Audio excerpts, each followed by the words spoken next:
മഹായജ്ഞങ്ങളെക്കുറിച്ച് ചിന്തിച്ചു വരുന്നു. ഇന്ന് നമുക്ക് ബ്രഹ്മയജ്ഞം എന്താണെന്ന് നമുക്ക് നോക്കാം.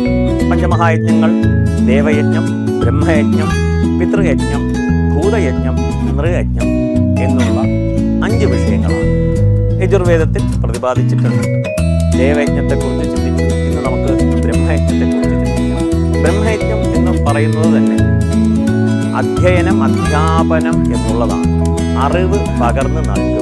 ഇവിടെ അറിവെന്ന് ഉദ്ദേശിച്ചത് വേദങ്ങൾ മാത്രമല്ല, എല്ലാ അറിവും മനുഷ്യന്, മാനവരാശിക്ക് ആവശ്യമുള്ളത് തന്നെയാണ്.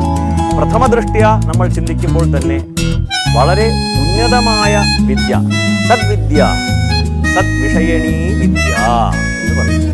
അപ്പൊ നല്ല വിദ്യ, വിദ്യ സാ വിമുക്തയേ.